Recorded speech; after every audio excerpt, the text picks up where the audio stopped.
Hello students, my name is Anup Hota. So today I am going to explain about unit number 2 machine instructions and programs, lecture number 12. Now let us go through the contents that we are going to discuss in this lecture. So we are going to discuss about basic input output operations. Now let us go through what is basic input output operations. So input output operations are essential. The way performed by this operation have a significant effect on performance of a computer. So as you know, there are input and output devices. So operations between input and output devices are very essential. Now consider a task that reads the character input from a keyboard and produces the character output on a display screen. So here whenever we put a character input from the keyboard, it will be produced as an output on the display screen. So whenever we are using a word document, so whenever we input something, the output screen shows some characters on the screen, so that is the output. So a simple way to perform input output task is a method known as program controlled input output.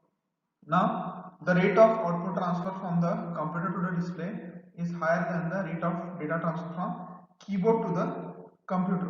So, as you know, the display will come fast than the rate of data transfer from keyboard to the computer. But it is very slower than the speed of processor. So, there is a need for mechanism to synchronize the data transfer between them. Now on the output device, the processor sends the first character and then waits for a signal from the display that the character has been received. Again, it then sends the second character and so on. So how it works here is on the output device, you can see screen. First the processor sends the first character that is inputted in the keyboard. So that character before going to the output device, it waits for a signal from display. So when the signal is given by the display to ready, which is ready to display, the character has been received. It then sends the second character and again waits the signal from the display. So if the display is ready, it will display the second character. This goes on continuing. Now the input is sent from the keyboard in a similar way. First, the processor waits for a signal indicating that character key has been struck and its code is available in some buffer register, which is associated with the keyboard. Now, whenever you input a character from the keyboard, it will be converted into some code, and this code will be stored in buffer register. So, whatever you type from the keyboard, it will be first stored in the buffer register. Then the processor proceeds to read that code. So as you can see here, there is a diagram showing how the input and output device and processor works. Now consider a character code is moved from keyboard to the processor. So from keyboard typing, you are coordinating with the processor. So striking a key stores the corresponding character code in a 8-bit buffer register. So whenever we type any character, this character code, character or key will be converted into a character code in an 8-bit buffer register. So if you type a single key from the keyboard, it will be converted into character code and it will be stored in 8-bit buffer register. So this register is called as data in. So whatever the keys you enter, the code will be converted and it will be stored in data in register. Now to inform the processor that a valid character is in data in. So if suppose data in wants to know whether the valid character has been given correct. So a status control flag SIN is set to 1. So a program will monitor this SIN. So SIN is a flag. Whenever when SIN is set to 1, the processor reads the contents of data in. That is, whenever the user has inputted a valid character, the SIN flag will be set. So when the flag is set, processor will come to know that he has entered the user has entered the valid character. So when he has entered the valid character, the data in register reads the processor reads the contents of data in. Whenever the SIN is set to 1, it will processor will come to know that the user has entered a valid character code which is stored in data in, and it will read the contents. Now when the character is transferred from the to the processor, so once you have given the input as a valid character, assign is set to 1, then processor will read the contents. So after reading the contents, assign will again set to 0, which is done automatically. Now if a second character is again entered at the keyboard, suppose if a second character is entered at the keyboard, then it will be stored in data in register. So assign is again set to 1. So if it is valid character, processor will read the contents of data in, and again the flag of assign will set to. Now whenever the characters are transferred from the processor to display, now the processor contains certain number of valid characters. Whenever it is transferred to the display, so I want to display those characters into the screen. So a buffer register data out and a status control SOUT are used for transfer. So for output device, data register called as data out and flag called as out will be used. Now whenever S out is equal to 1, whenever it is set to 1, which means display is ready to receive the character from the processor, that is it is ready to display the character on the screen, or you can say display. Now under the program control, the processor monitors S out, and when the S out is set to 1, process transfer a character code to data out. Now suppose processor has some character codes. Now if I want to display it, so data out, if the flag S out is set to 1, now suppose if the S out is flag is set to 1, which means the data out is ready to display that character, then processor will send the character to the data out. So once the processor sends the character to the data out, automatically again S out is set to 0.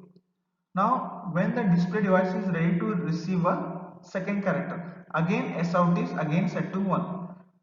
When the S out becomes 0, whenever the display is ready to receive on the screen.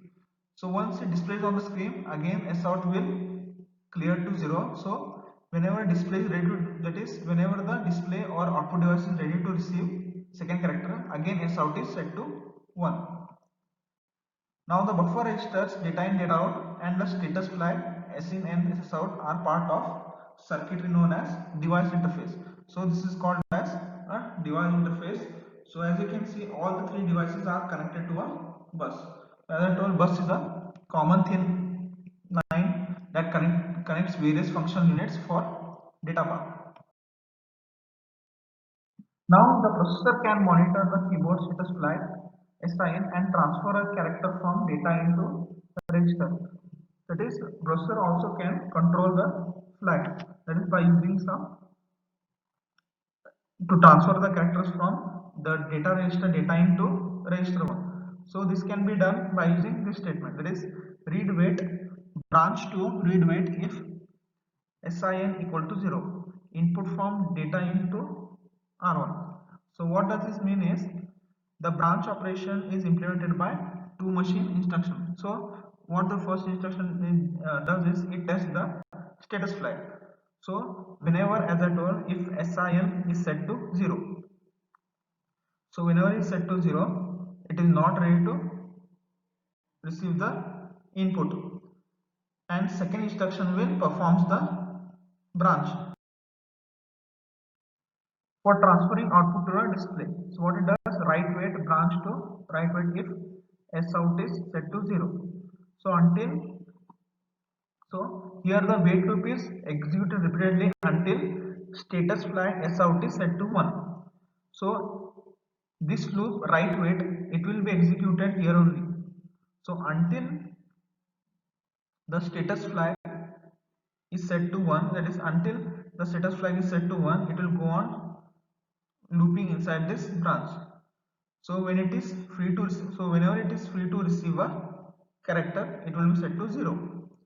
Now the output operation transfers the character from R1 to data out. So whenever an output option transfers a character from R1 to data out, that is to be displayed, then it clears S out to 0. Means S out to 0 means it is not ready to receive a character. Now in memory map IO, memory address values are used to refer to peripheral devices buffer. So there are some devices called as data in and data out. Now the contents of the keyboard character buffer, that is data in, can be transferred to a register 1. So it can be done using this instruction. So if you want to transfer the contents of data in 1 into the register, you can use the instruction move byte data in comma R1.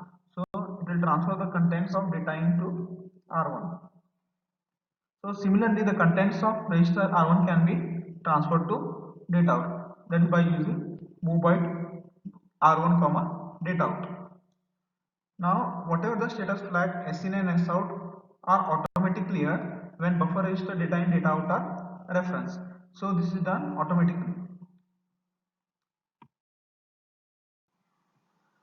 Now let us assume bit B3 in registers in status and out status, so which are corresponding to S in and S out. So if you want to read and implement read operation, so how to read here is the third bit. Okay, so we are transferring it into in status register, that is SIN. This is the immediate addressing mode. Branch equal to 0. Move byte data in comma R1. Similarly, the write operation can be implemented as write wait test bit 3 comma out status. So this will be continued until branch equal to 0. After only when branch equal to 0, the byte will be moved from data into R1. So this status flag, it depends on this status flag. So as I told, whenever the flag is set to, that is the SIN flag is set to 0, means it is ready to receive the second character, then it will move the byte, that is whatever the contents are there, into the R1. Similarly for the write operation. So the third bit will be sent to S out, that is the third bit. Now if branch is equal to 0, it is saying write wait, again it will go to this loop, this loop only when this branch is equal to 0. So if this branch is greater than 0, it will move the byte from R1 to data out.